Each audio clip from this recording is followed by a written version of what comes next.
Welcome back to Movies TV Mad. You can follow me on X at Movies TV Mad and on Instagram and on Threads at Movies TV Mad X. A very warm welcome to Saturday's edition of the Movies TV Mad Daily, the end of Hollywood. It's very, very dramatic, isn't it? But it's not the title I'm using for dramatic effect.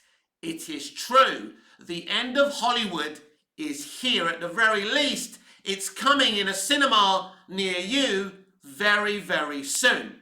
And when people are done sorting through the Hollywood rubble, they'll be asking one question. How the hell did this happen? How did a once vibrant, profitable, entertaining, fun industry full of escapism, love, fun, magic and wonder end? Now, a lot of us have been warning you about this for years, but some of you just wouldn't listen. You didn't really have to be a genius to know that this was going to happen. Yesterday we heard the news that Paramount Pictures' credit rating has fallen dramatically low. These are unprecedented times for Hollywood.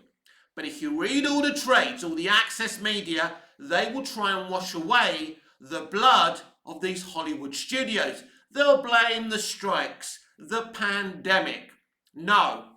But when all is said and done and everyone ends up like Paramount and they're bankrupt and there is no more huge Hollywood studios around anymore, they'll be asking, how did this happen? Some people will say, well, it's political correctness, it's wokeness. Some will say it's creative bankruptcy. And I'm going to tell you that it's a little bit of everything. It's not just one thing. The number one thing that caused the end of Hollywood was driving out the geniuses, the titans of industry who knew how to run each studio. They understood how entertainment worked. Now, the people inside New Hollywood will call them old white dudes. What's the saying we heard on Film Threat? Male and pale is stale. When you've got that mentality, you're only going to end that way. Here's a name for you. Here's a blast from the past. John Lasseter. Do you know who John Lasseter is? John Lasseter was one of the many founders of Pixar, the Pixar animation studio. The genius inventor Steve Jobs was one of the people involved initially in Pixar. These are the old white dudes they're talking about. Suddenly, John Lasseter was accused of harassment, right? So he resigned. What's happened to Pixar since John Lasseter left? He directed Toy Story. I think he directed Toy Story 2. He directed, many of Pixar's films. But he was the genius behind Pixar. So if you get rid of the cog in the wheel, what's going to happen? Yes, exactly what's happened to Pixar. Now their animation studio is on the floor. I suspect that Disney drove John Lasseter out. I don't know why. Probably because he's an old white dude, right? I don't know any other reason. Or maybe the accusations were true. We'll never know, I guess.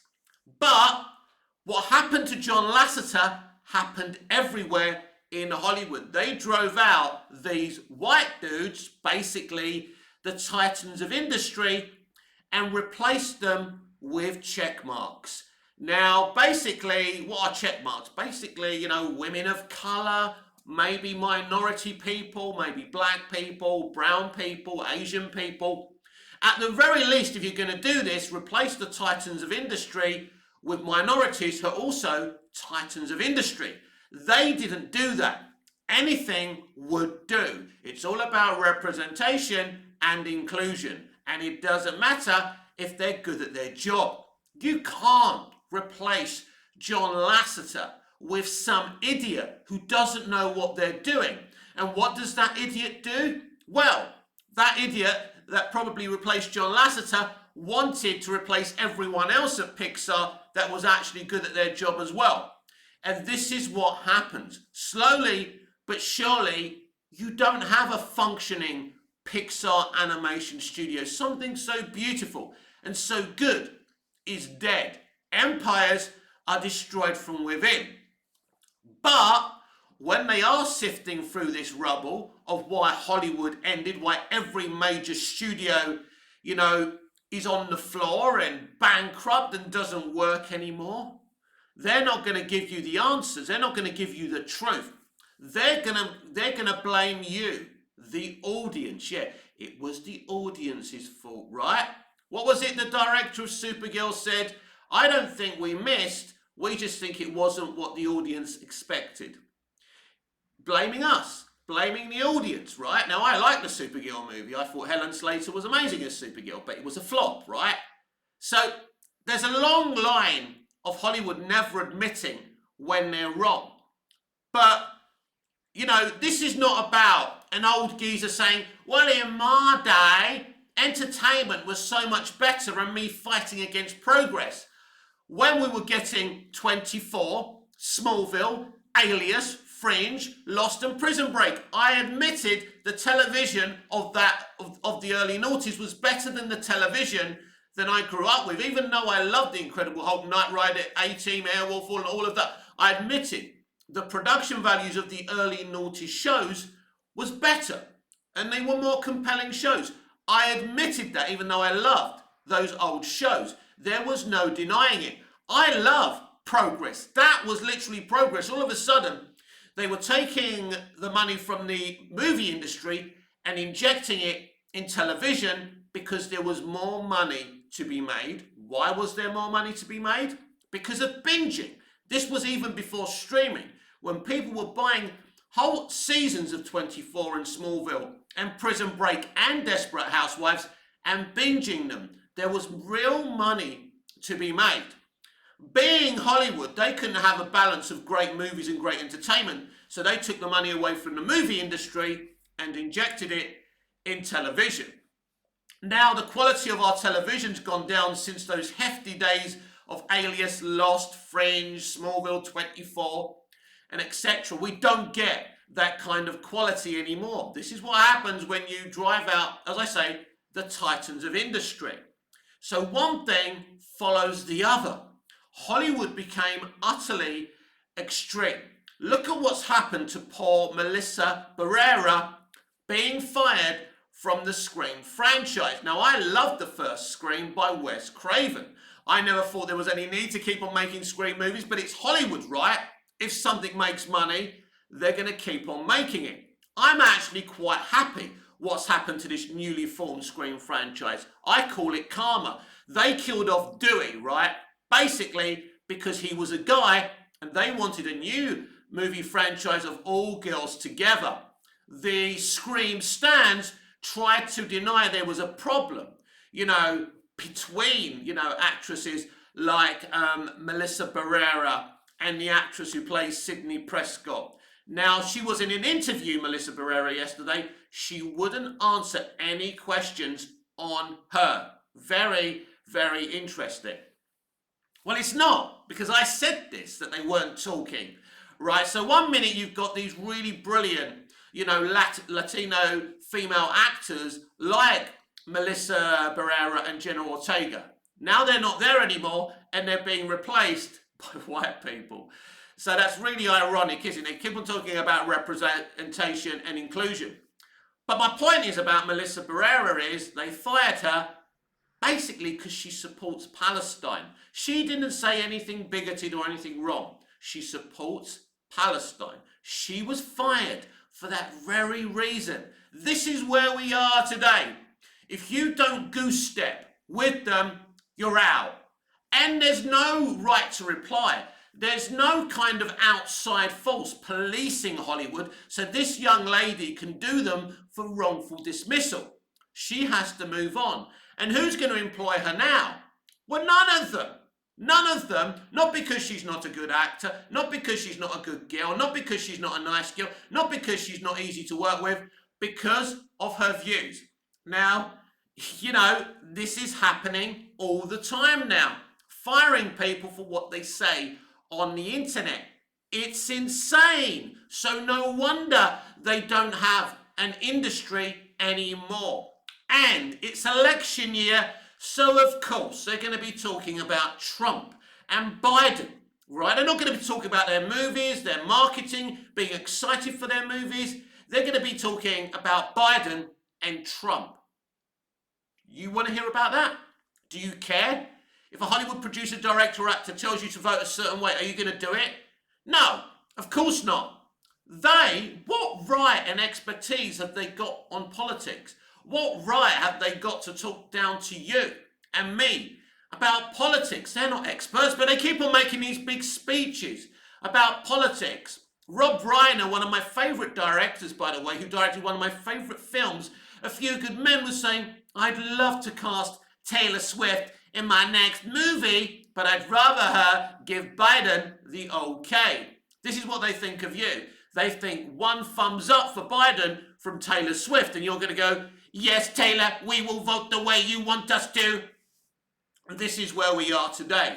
They're so overtly political, and they've sunk their own industry over this.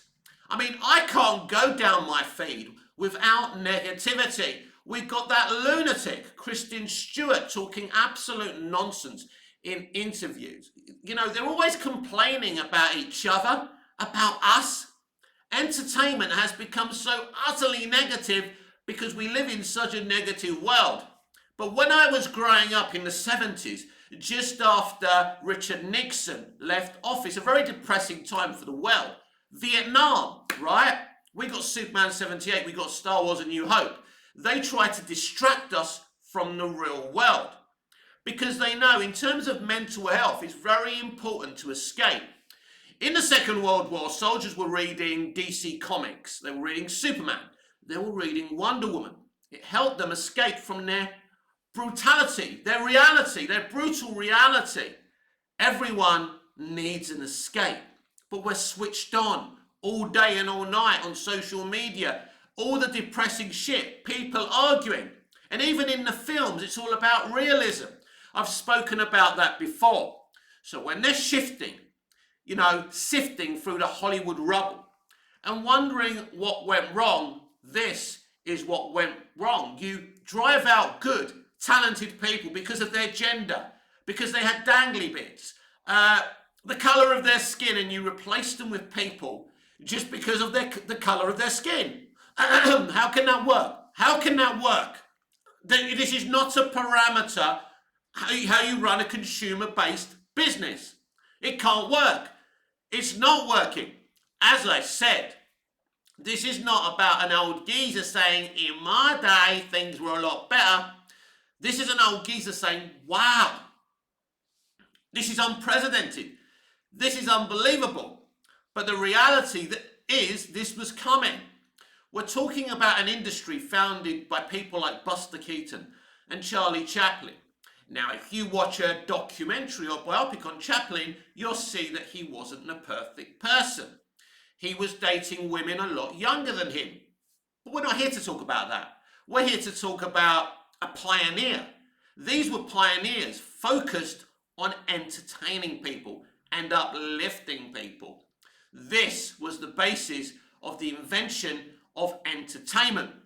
That's why it was very profitable, because entertaining people, uplifting people, distracting them from their reality is always going to be very profitable when it's done well. And it's not being done well anymore. Everywhere you look, it's a disaster. A disaster. Now, I'm sad for the next generation. I'm sad for my nieces and nephews. And I think the solution to the problem now, and I said this yesterday, buy some equipment. If you're in film school right now, right? Or you're just leaving film school, right? Get with your friends, put money together to buy the cheapest equipment you need to make films. Rent out a cheap old warehouse, right? And turn it into a set and make your move. But don't sell your shit to Hollywood. shove it on YouTube. I said this yesterday, right? Now, who knows? You may make a little bit of money, but you'll be making something, right? For the right reasons. Make your passion projects, right? That's what is needed now. Because putting your faith and hope in Hollywood is hopeless. It's gone. It's finished. It's destroyed. They destroyed it. Think back to the peak of comic book movies. Think about the peak of the DCEU and the MCU. Now, people will argue the DCEU was never successful. But at the peak of those DCEU movies and the MCU movies, even though we were eating at each other, biting at each other, it was exciting. We were getting Man of Steel. We got Iron Man. You know, before that, we got was it after Man of Steel? Before Man of Steel? Can't remember. Yeah, Man of Steel came a year after the first Avengers. Exciting times. Batman versus Superman. Captain America Civil War. Exciting times. There was things to get excited about, to talk about, to debate about. What is there to talk about now? There's nothing to talk about anymore in terms of new movies. There's nothing to look forward to. Yes, there's a Superman movie coming. I'm a Superman fan. I want it to be good. I really do. That's early days. I don't know what to expect. Sometimes I think yay. Sometimes I think I'm fucking worried. But right now, in terms of what's coming, I'm excited for one film right now, and that's Joker Folie à Deux. It's a DC movie, so I'm looking forward to it, and I hope it's good. But the peak of entertainment is dead. It's gone. And for people like me and you, who live for this stuff, as sad and as pathetic as that sounds, is actually very, very depressing. Because we have to start wading through our physical media and getting into that again and getting excited over that again. And that's cool, because I always love rewatching stuff, right? I've been rewatching Sam Raimi's Spider-Man, and I'll say it's probably 3 of the best comic book movies ever made. Yes, I even love Spider-Man 3. And even though I get, because, you know, it's subjective, why some people don't like that film, I don't get the hate for it. But in terms of what Raimi did, especially in his first 2 movies, it wasn't about the CGI. Yes, there was CGI, and it was groundbreaking at the time. There was great action sequences and, you know, Spidey villain fights, and they were great. But the heart of Raimi's movies was the emotion. They were very emotional movies. That was the core of, you know, Raimi's piece. It was always about the relationship between MJ and Peter. You know, he cast the best Aunt May ever. And I may have spoke about this in the last video as well. Brilliant, beautiful movies with a great vibe around them. And the term, they don't make them like they used to, they don't make them like that anymore, is true. That's the word I was looking for in terms of Raimi and his Spider-Man movies. Sentimentality. Great, beautiful sentimentality. You really left those movies emotionally drained, and you couldn't wait for the next episode. Each movie, because they were like episodes, each movie kind of continued from the other. It really, really worked. Now, we can argue that he should have, you know, had Peter having a proper web blaster, you know, and it not coming out of his skin. It never really bothered me, to be honest. I know the comics have the web blaster, but if you think about it, if he's been bit by a special experimental radioactive spider, doesn't it kind of make sense? If you're going to go with the whole other abilities, that he can shoot webs as well. I was fine with it.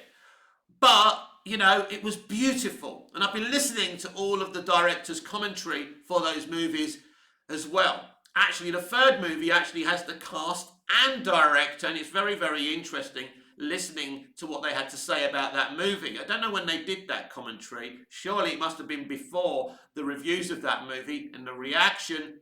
But anyway, you know, it was a better time. It was an exciting time. And as I say, whether you like the Snyderverse or not, or like the MCU or not, the peak of those franchises was very exciting. If you remember, when I used to come in the early days and do my videos, it was exciting. there was always something to talk about, to get, to get heated about. And as I say, that excitement and passion, I'm always going to have the excitement and passion for entertainment. It's in my DNA. I fucking love it, right? But we are at the situation where Hollywood is dying, if not dead. I've said it before, every time I hear a new project announced, I raise my eyebrows and I think, well, I won't be watching that because it's not exciting to me.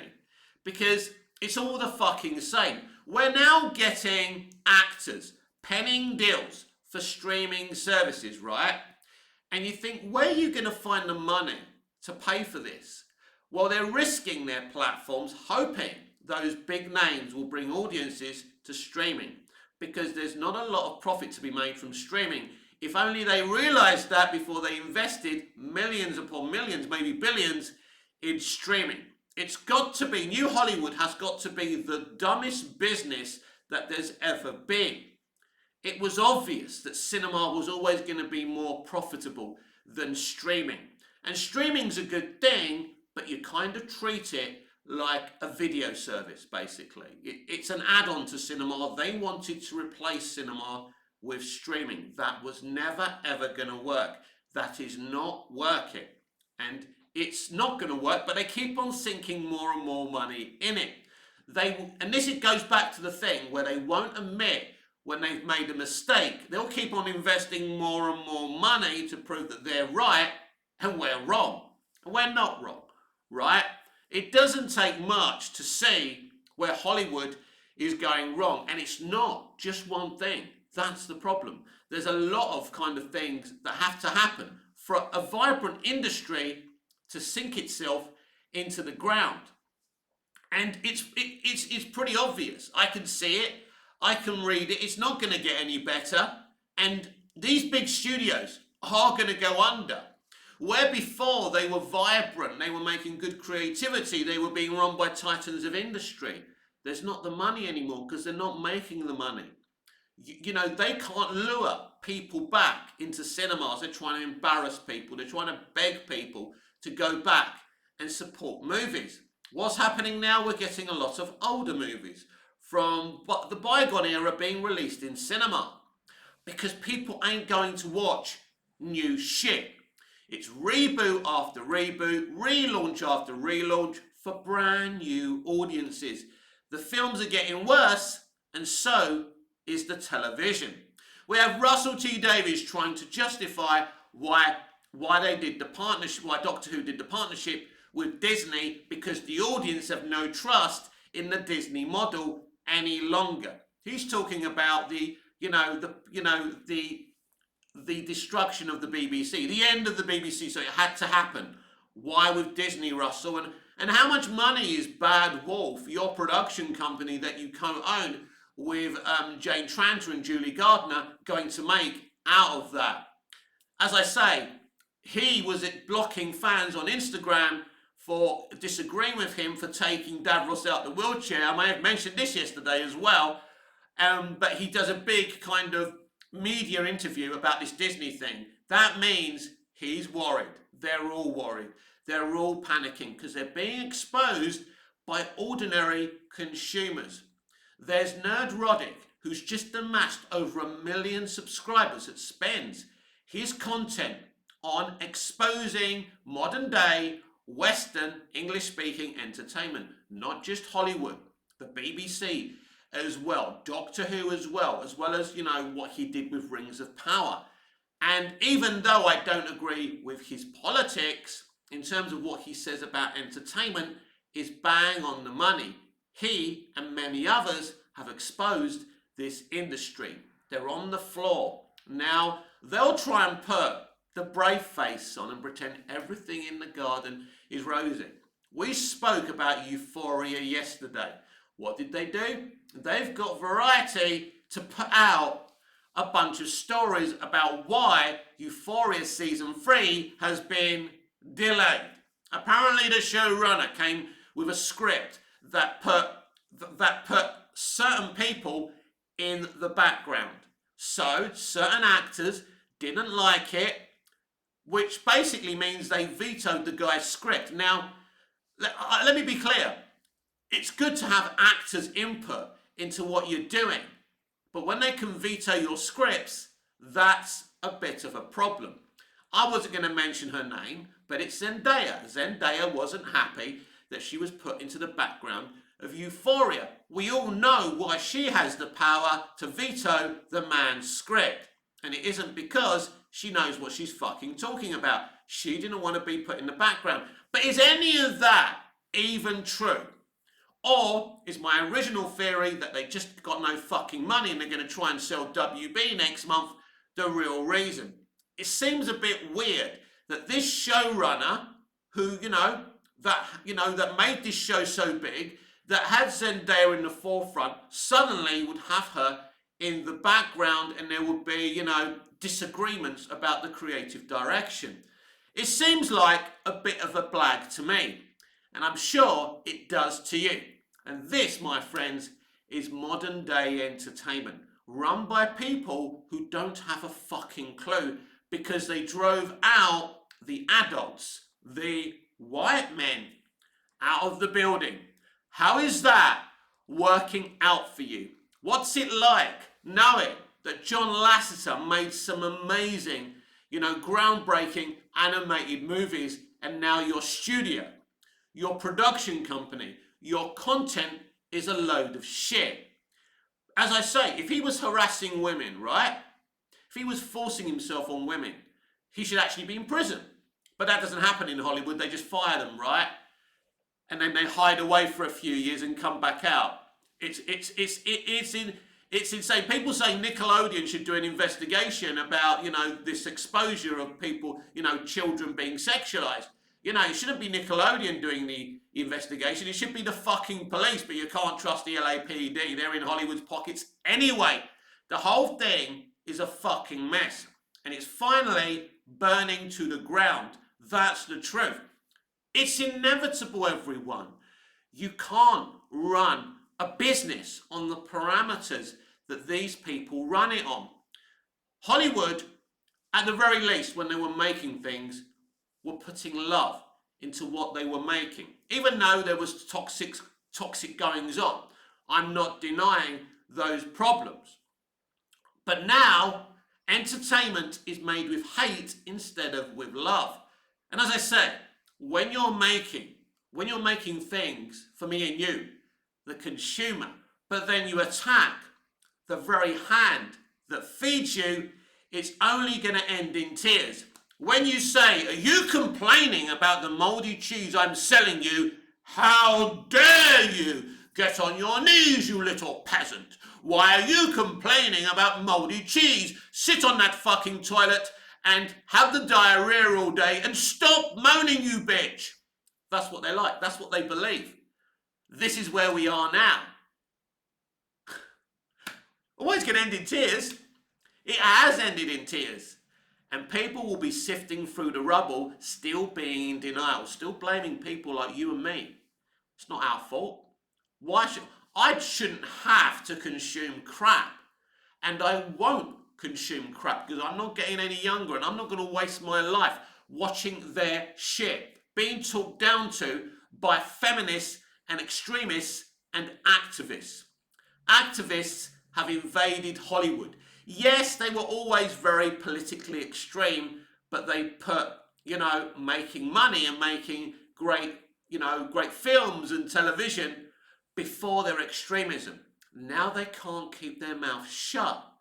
Their marketing is so utterly negative, so utterly political. It's unbelievable that any breathing, living person thinks the stuff they say within their marketing is a good idea.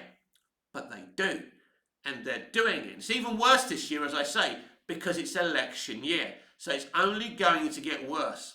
The more they speak, the more they drive you and me away, and the less money they'll make. And they're not going to make money, and they're going to keep on making flop after flop, because you can't have the faith of the consumer on your extremism and your hatred. People are not here to fight your battles. We're here to be entertained, uplifted emotionally, and hopefully accurately educated. not sold re-education. And that, my friends, is what Hollywood has become. And I don't think there's any fixing it.